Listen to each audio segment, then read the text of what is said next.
Salut tout le monde, bienvenue sur ma chaîne. Aujourd'hui j'ai décidé de vous montrer comment j'ai réalisé ce maquillage qui est vraiment un maquillage que j'ai tendance à faire relativement facilement étant donné que c'est un maquillage qui est portable dans n'importe quelle circonstance. Il est vraiment très naturel, chic, élégant et c'est quelque chose que j'aime bien faire au jour le jour. Mais également ce que je voulais vous montrer au travers de cette vidéo, c'est comment j'utilise tout simplement des produits qui sont drugstore et je voulais vous montrer vraiment qu'on peut obtenir ce genre de maquillage qui est tout simplement très joli en ne se ruinant pas nécessairement. Et voilà, donc j'espère que cette vidéo vous plaira. Surtout si ce n'est pas déjà fait, n'hésitez pas à vous abonner à ma chaîne et à liker cette vidéo étant donné que cela me soutiendrait énormément, et à mettre aussi la cloche des notifications pour que vous puissiez être notifié dans le futur de mes autres vidéos. Et sur ce, sans plus tarder, place à la vidéo. Ok, donc commençons sans plus tarder. J'ai déjà hydraté ma peau, j'ai mis de la crème solaire également, donc on peut commencer directement par la base. Je vais juste appliquer un petit peu une base pour simplement matifier au niveau du centre de mon visage. Je vais utiliser la base de chez L'Oréal qui est la L'Oréal Mattifying Primer. Ça va vraiment être une base qui va juste avoir cet effet un peu de matifier. Je l'ai appliquée particulièrement au centre de mon visage qui est vraiment une partie qui des fois arrive qu'elle brille un petit peu au cours de la journée, donc je veux vraiment éviter ça en appliquant cette base. Pour le fond de teint, je vais utiliser le True Match de chez L'Oréal qui est vraiment un fond de teint avec cette couvrance un peu naturelle sur la peau qui va vraiment avoir cet effet de notre peau en mieux, et donc je n'hésite surtout pas un petit peu à l'agiter avant de l'appliquer, et je vais en appliquer principalement en faisant des petits points au centre de mon visage et que je vais venir estomper et étirer avec mon Beauty Blender. Ce qui est vraiment bien avec ce fond de teint, c'est que déjà il a une variété énorme je trouve au niveau de teinte, ce qui a permis à ce que je puisse trouver ma teinte la plus juste. Donc voilà le résultat, ça donne vraiment un côté très naturel à la peau. En plus il est vraiment très simple d'utilisation, ce qui est vraiment bien avec ce fond de teint. Et donc comme indiqué dans le titre, aujourd'hui je veux vraiment vous montrer plus ou moins comment je me maquille au jour le jour, vraiment pour avoir quelque chose de très naturel mais à la fois assez sophistiqué et élégant. Et du coup je voulais vraiment me baser dans un premier temps sur des produits qui sont plus disponibles dans les drugstores étant donné qu'on n'a pas tous les mêmes budgets. Et donc première pépite que je peux seulement vous conseiller, c'est donc ce fond de teint de chez L'Oréal, le True Match, que je trouve tout simplement excellent. Et donc maintenant passons à l'anti-cerne. L'anti-cerne que je vais utiliser aujourd'hui, c'est l'anti-cerne également qui vient de chez L'Oréal, ce n'est pas sponsorisé. C'est le Infaillible Morvan Concealer, qui est vraiment un anti-cerne avec une couvrance très forte et qui est vraiment exceptionnel pour son prix. Mais dans un premier temps, avant même de l'utiliser sous les cernes, je vais déjà en appliquer un petit peu sur la paupière, tout simplement pour créer vraiment comme une base très lisse pour appliquer les fards à paupières par-dessus. Et donc je me contente tout simplement d'appliquer 2 petits points au centre de mes paupières et d'estomper ça avec mon Beauty Blender. Par la suite, ce que je vais venir faire, c'est fixer donc l'anti-cerne le plus rapidement possible afin qu'il ne file pas dans les plis. Et je vais donc utiliser une poudre de chez Maybelline qui est la Fit Me, la matte et poreless. Pour l'appliquer, je vais prendre un pinceau assez plat et fluffy et je vais venir vraiment juste fixer l'anti-cerne que je viens d'appliquer. Donc pour les maquillages de tous les jours, je conseille toujours de prendre plutôt des teintes assez neutres, assez pas similaires à la peau, mais quelque chose qui va vraiment bien se fondre sur la peau. Et du coup aujourd'hui j'ai décidé d'utiliser une palette de chez Bourjois que je n'ai jamais entendu personne parler et pourtant que je trouve tout simplement très bonne pour son rapport qualité-prix, et c'est la Rue du Café, la numéro 2. Et donc je vais commencer par appliquer la teinte crème. Je vais l'appliquer principalement comme fard de transition avec un pinceau de type 224 S de chez MAC Cosmetics. Je vais l'appliquer principalement au niveau du creux de ma paupière et que je vais venir légèrement remonter vers mon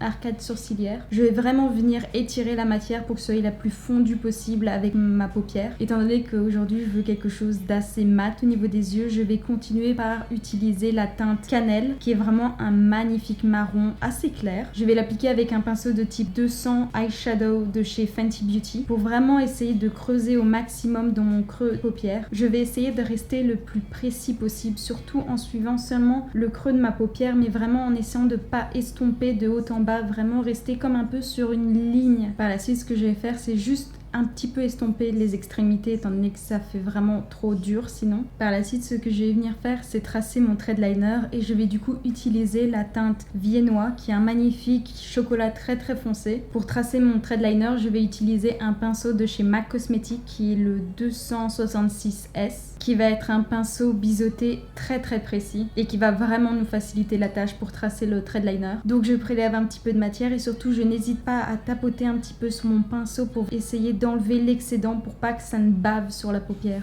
Après avoir tracé mon trait de liner, ce que je vais venir faire, c'est tout simplement avec mon ongle, je vais venir allonger un petit peu les lettres pour qu'elles soient la plus précise possible. Par la suite, pour juste un tout petit peu adoucir tout ça, je vais utiliser la teinte biscuit au niveau de la partie intérieure et extérieure de mon œil. Je vais l'appliquer avec un petit pinceau, un petit peu pincil, un peu boule, mais il faut qu'il soit un peu fluffy pour pas avoir trop de matière à un endroit. Et je vais l'appliquer délicatement juste au-dessus de mon liner. Donc comme vous pouvez le voir, j'ai un tout petit peu de chute à ces zones-là. Donc ce que je vais faire, c'est tout simplement, je vais venir nettoyer dans un premier temps avec un pinceau. Et puis par la suite, je vais appliquer de l'anti-cerne. Et je vais donc utiliser le même anti-cerne que tout à l'heure, celui de chez L'Oréal. Donc je vais en appliquer principalement sous mes yeux, au niveau du haut de mon front, le long de mon nez ainsi que sur mon menton. Je vais venir déjà commencer par estomper en dessous de mes yeux avec un pinceau plat pour vraiment venir nettoyer le liner ainsi que les chutes qu'ils ont pu se former par les fards à paupières précédemment. Et puis par la suite, je vais finir par estomper avec mon Beauty Blender. Ce que je vais venir faire par la suite, c'est fixer mon anti-cerne et du coup, je vais réutiliser la même poudre que tout à l'heure, la Fit Me de chez Maybelline, qui va vraiment venir fixer mon anti-cerne mais également le matifier. Je vais donc utiliser le même pinceau plus ou moins que celui qui m'a permis d'enlever les chutes tout à l'heure,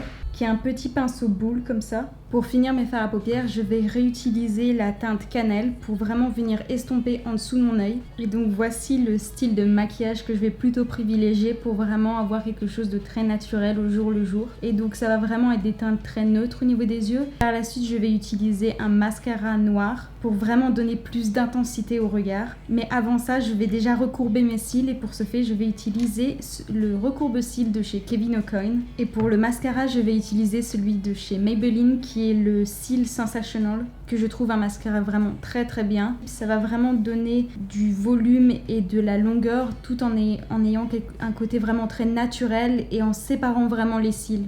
Et donc pour le teint, je vais commencer déjà par vraiment venir réchauffer mon teint et je vais utiliser un de mes bronzers favoris que j'adore et que je conseille à absolument tout le monde. C'est le Butter Bronzer de chez Physicians Formula qui va vraiment être comme un beurre sur le teint et qui va vraiment venir extrêmement bien s'estomper sur le teint. Et donc pour l'appliquer, je vais utiliser un pinceau, c'est un pinceau de chez MAC Cosmetics, c'est le 189. Et surtout quand j'estompe mon produit, je l'estompe bien vers le haut et pas vers le bas pour vraiment essayer à donner une belle dimension et venir rehausser les pommettes pour vraiment qu'elles ne tombent pas comme ça. Par la suite, je vais venir en appliquer un petit peu sur les tempes, qui est l'endroit où le soleil tombe naturellement. Et je vais finir par en appliquer un tout petit peu sous ma mâchoire et sur mon cou pour vraiment éviter cette démarcation trop dure entre le visage et le corps. Et donc vraiment, si vous voulez un bronzer très très naturel qui s'estompe vraiment très bien sur la peau, je ne peux que vous recommander ce bronzer là. Franchement, il est excellent, vous ne le regretterez absolument pas. Et donc par la suite, je vais passer au fard à joues. Et un de mes fards à joues préférés pour vraiment avoir un côté vraiment très lumineux sur la peau, c'est le blush de chez Max Factor qui s'appelle le Puff Blush en teinte Lovely Pink, qui est tout simplement magnifique je trouve et qui a un peu cet effet un peu scintillant sur la peau, mais ça reste vraiment très joli. Et donc je vais l'appliquer avec un pinceau de chez Real Techniques qui est une gamme de pinceaux drugstore si on veut. C'est vraiment un type de pinceau qui est très accessible aux gens et ce qui est vraiment extrêmement bien avec les pinceaux de chez Real Techniques, c'est qu'ils ont un poil vraiment très doux et agréable sur la peau. Mais s'il y a un seul pinceau que je recommande le plus chez eux, c'est celui qui est spécialement créé pour les blushs, qui est le Real Techniques 400. Et donc pour le blush, je vais principalement l'appliquer au niveau du haut de mes pommettes et je vais venir l'étirer vers mes tempes. Et par la suite, je vais en appliquer légèrement sur le haut de mon front, là où précédemment j'ai mis du bronzer. Ça va vraiment donner un côté assez naturel à la peau, mais étant donné que j'ai la peau très très claire, c'est quelque chose que j'aime bien faire. C'est juste, ça complémente un peu entre les joues et le haut de mon visage. Et c'est un blush que je trouve vraiment très très beau, mais je pense pas qu'il est disponible partout. Il y a quelques magasins qui le font, mais sinon moi je me souviens que je me l'étais procuré chez Boots en Angleterre. Mais je pense qu'il y a Fil Unique qui le fait également. Et donc je vais finir mon teint par appliquer de l'enlumineur. Et l'enlumineur que je vais utiliser aujourd'hui, c'est celui de chez Maybelline, de la gamme Master Chrome en teinte Molten Gold. Ça va pas être l'enlumineur le plus fort de chez Maybelline, étant donné qu'ils ont fait exactement le même, mais avec un côté beaucoup plus lumineux et plus fondu sur la peau. Celui-là sera plus naturel que l'autre, mais ça reste quand même un enlumineur qui envoie beaucoup. Et donc je vais utiliser avec un pinceau de chez Zoeva qui est celui en éventail. Et donc le principe de l'enlumineur, c'est vraiment d'en appliquer sur toutes les parties les plus proéminentes du visage, c'est-à-dire le haut des pommettes, sous l'arcade sourcilière, juste au-dessus du sourcil, mais également au niveau du haut du nez, en bas du nez, sur l'arc de Cupidon ainsi que sur le menton.